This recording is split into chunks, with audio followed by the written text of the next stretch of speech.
کوئی ایک صاحب قربانی کے بارے میں پوچھنے لگے, قربانی کے بارے میں, یہ ابھی قربانی آنے والی ہے نا, تو اس میں بھی یہی اعتراضات, یار اتنا پیسہ غریبوں کو کھلا دیا جاتا ہے بھائی, ایک ایک گھر میں 2-2 لاکھ 1.5 لاکھ 1 لاکھ کی قربانی ہو رہی ہے, ایک جانور کٹتا ہے نا اور اس کا گوشت 3-4 دن میں کباب بنا کے کھا پی کے ختم. اتنا پیسہ اگر ہم IMF کو دے دیتے تو ہمارا اتنا قرضہ ادا ہو جاتا. اتنا پیسہ اگر ہم جہیز کے لیے جمع کر لیتے, لاکھوں بچیوں کی شادیوں کا انتظام, بولتے کیوں نہیں بھائی, ہو جاتا. اتنا پیسہ اگر ہم ڈیم کے لیے جمع کرتے, ڈیم نے تو پھر بھی, یہ غلط ہو گئی مثال, واپس لے رہا ہوں واپس. اور کیا ہو سکتا ہے, بس یہ 2 ہی چیزیں ہو سکتی ہیں. بہرحال بہت کچھ ہو سکتا تھا نا. اتنا پیسہ ہم اپنے بچوں کی پڑھائیوں پہ لگا دیتے تو بچے, ہمارے ملک سے جہالت کا خاتمہ ہو جاتا. اتنا پیسہ یوں کر دیتے تو یوں ہو جاتا, یوں کر دیتے. اور اگر چلو گوشت ہی میں خرچ کرنا تھا, بھائی علماء کہتے ہیں نا غریبوں کو گوشت کھانے کو مل رہا ہے, تو اتنا پیسہ گوشت خرید کے اسٹاک کر دیتے اور پھر پورے سال آرام آرام سے تقسیم ہوتے. یعنی گورنمنٹ یہ اعلان کرتی بھائی قربانی کی مد میں سب اتنے پیسے جمع کرائیں, 50,000 ہم کرا دیتے, 1 لاکھ رفیع بھائی کرا دیتے, 1.5 لاکھ فلاں کرا دیتا, اور یہ کرا کے گورنمنٹ یا کوئی کمیٹی بن جاتی جو کہتی اب ہم ایک دن میں نہیں بلکہ پورے سال میں ڈیوائیڈ کر کے جانور ذبح کر کے غریبوں میں بانٹتے رہیں گے. اس سے غریبوں کو فائدہ زیادہ ہوتا. بھائی 3 دن میں ہی آپ نے لاکھوں کروڑوں جانور کاٹ دیے, اس میں تو ضائع بھی بہت ہوتا ہے نا. ارے اس کو اسٹور کر کے, بھائی یہ گائے مفتی صاحب کی ہے, یہ گائے فلاں کی ہے, یہ گائے فلاں کی ہے, اب یہ بس اللہ کے نام پہ ہو گئی ہے, اب بوقت ضرورت بقدر ضرورت جب ضرورت ہوگی یہ گائے کٹتی رہے گی, راشن بٹتا رہے گا غریبوں میں. یہ 3 دن کے اندر اندر ہی کیوں, 3 دن کے اندر اتنا جانور جب آپ کاٹتے ہیں تو فائدے کے بجائے نقصان, بولو نا, زیادہ ہوتا ہے. معاشی لحاظ سے جانور کے گوشت کی قیمت بہت زیادہ اوپر چڑھتی ہے, جو ظاہری کیلکولیشن بتاتی ہے, حقیقت تو اللہ ہی جانتا ہے. ارے مجھے ایک بات بتاؤ نا یار, یہ بات بھی سمجھانا کوئی مشکل کام ہے. دیکھو آپ کے پاس 3 لاکھ روپے پڑے ہوئے ہیں یا 2 لاکھ روپے پڑے ہوئے ہیں, ماہرین معیشت کیا کہتے ہیں, وہ 2 لاکھ ایک دن میں خرچ کر لو یا پورے سال ڈیوائڈ کر کے خرچ کرو, زیادہ بہتر کون سا کیا عمل ہے, پورے سال ڈیوائڈ کرو. ایسا ہی ہے نا.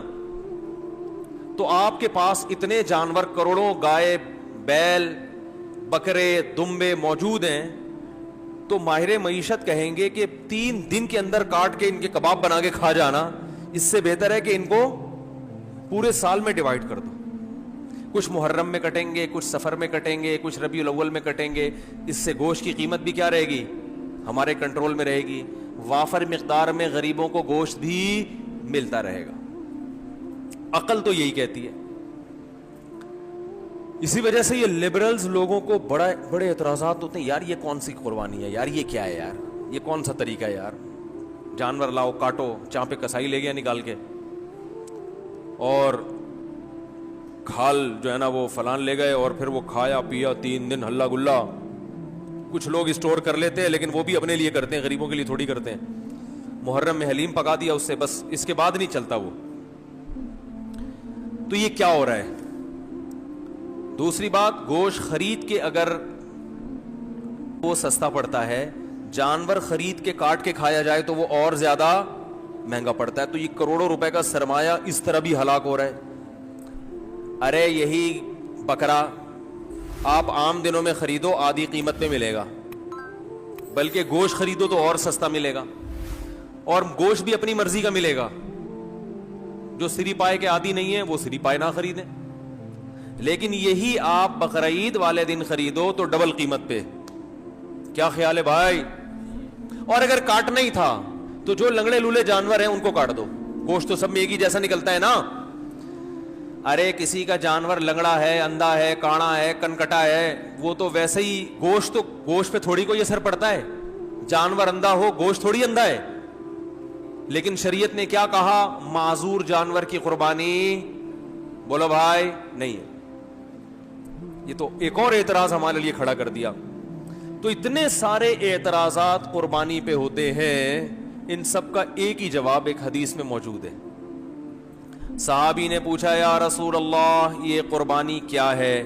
آپ نے فرمایا سنت ابیکم ابراہیم, تمہارے باپ ابراہیم کی سنت, بس اور کوئی لاجک نہیں ہے.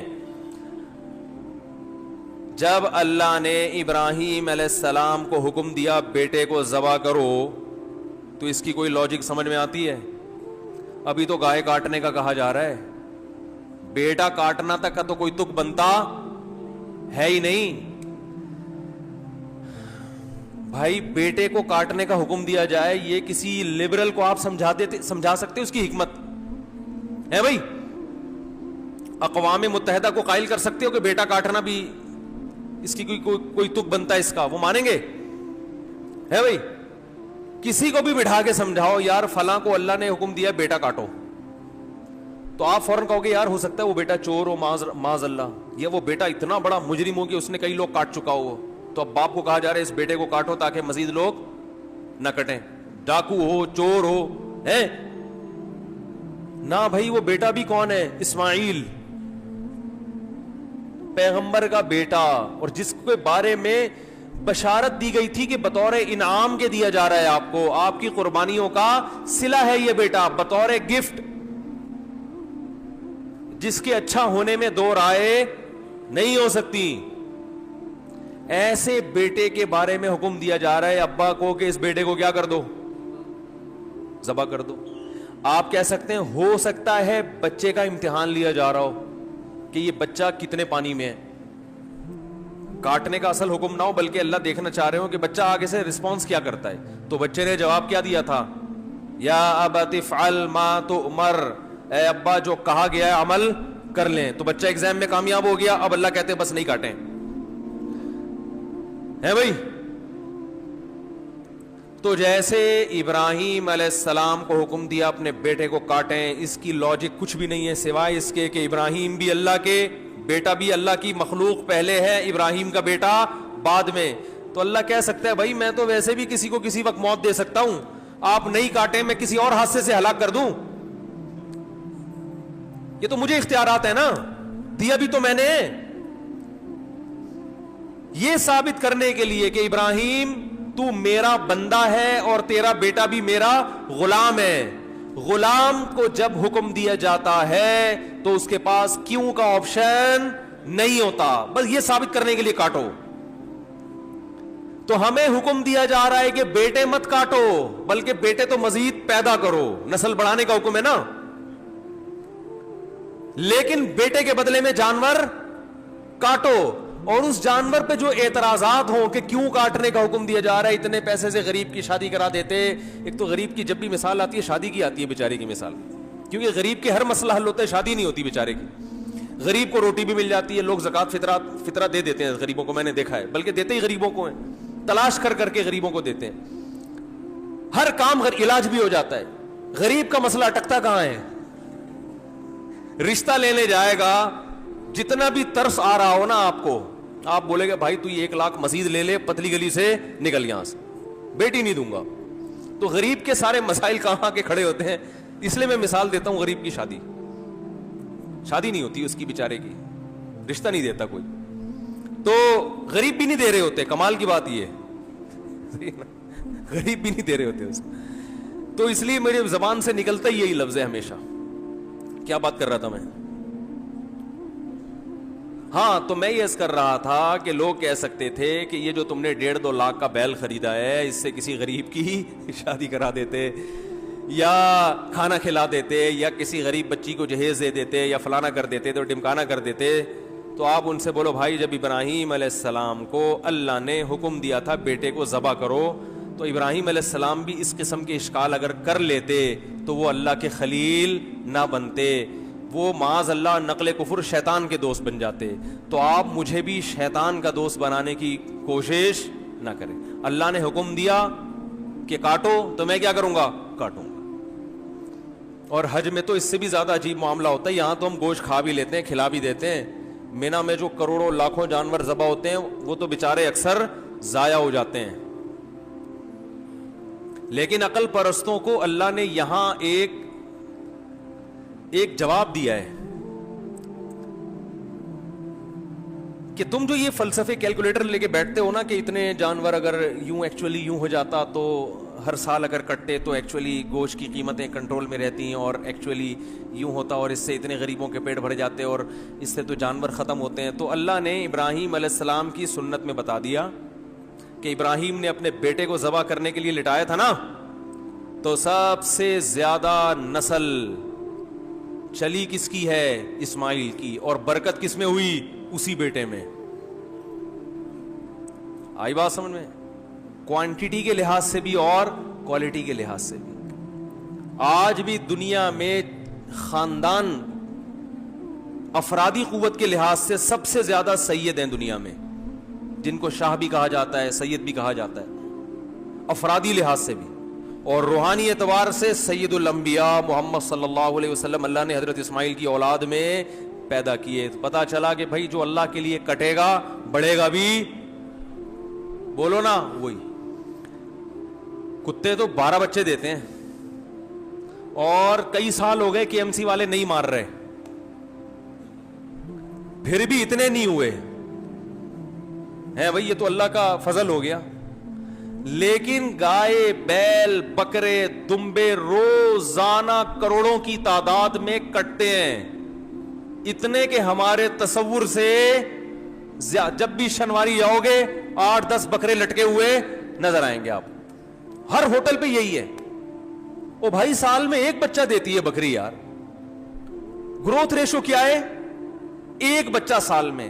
کٹ روزانہ رہا ہے, روزانہ. کمیلا جاؤ نا کبھی, کراچی کے کمیلے جاؤ, روزانہ بچڑے 2 دانت کے وہ لائن لگی ہوئی ہوتی ہے. او بھائی یہ تو 2 سال میں ایک پیدا ہوتا ہے.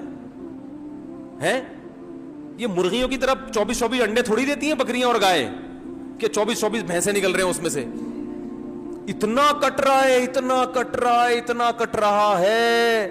اور پھر بقرعید کے 3 دنوں میں دیکھو, اور پھر حج میں دیکھو, ختم ہونے کا نام بولو بھائی نہیں لے رہا.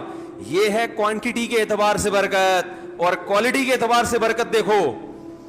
جو طاقت صحت اللہ نے ان 4 جانوروں کے گوشت میں رکھی ہے وہ کسی اور کے گوشت میں نہیں ہے. مرغی کھانے سے طاقت, بول لو, مرغی کچھ نہیں بگاڑ سکتی آپ کا. ان مرغیوں میں دم ہی ختم ہو گیا. یہ آپ کو کیا, آپ ان کے خلاف جتنا بھی احتجاج کرو یہ کچھ نہیں کرے گی. بکرے کے خلاف بولنے سے پہلے سوچنا. صحیح بتا. روحانی برکت بھی ہے. میں اکثر ایک مثال دیتا ہوں نا, وہ ہم جب چھوٹے بچے تھے تو شعیب اختر تھا بہت فاسٹ بالر, تو اس کی بالنگ کا سنتے تھے. میں تو نہیں دیکھتا تھا اس وقت ٹی وی, تو سنتے تھے بہت فاسٹ بالر ہے. تو اس دور میں انڈیا کے کسی شعیب اختر, کیا میں نے بولا, ایکٹر بولا, ایکٹر نہیں کھلاڑی. انڈیا کے اس دور میں کسی کھلاڑی کا انٹرویو آیا کہ پاکستان کے پاس اتنے فاسٹ بالر ہیں, آپ کے پاس کیوں نہیں ہے؟ تو انڈیا کے اس کھلاڑی نے کہا کہ شعیب اختر گوشت کھاتا ہے, ہم گوشت, بولو بھائی, نہیں کھاتا. واگا بارڈر پہ چلے جاؤ, گوشت کا سبزی سے مقابلہ آپ کو نظر آئے گا وہاں. میں 2 دفعہ واگا بارڈر پہ گیا ہوں, بار بار دل چاہتا ہے, لیکن اب چونکہ ذرا مشہور ہو گئے ہیں تو ہر آدمی وہ پھر تصویریں لے کے ڈالنا شروع کر دیتے ہیں, اور ایک عجیب ہی. تو واگا بارڈر پہ آپ جائیں, ایک طرف گوشت نظر آئے گا, دوسری طرف بولو بھائی سبزی. آوازوں میں دم دیکھو, ایک کی دھاڑ جیسے شیر دھاڑ رہا ہے, قد ہے بھائی جیسے بیل. تو یہ برکت کس کی ہے؟ گوشت کا مقابلہ سبزی سے دیکھنا, سبزی سے کرنا ہے تو ابھے نندن کی چائے دیکھ لو.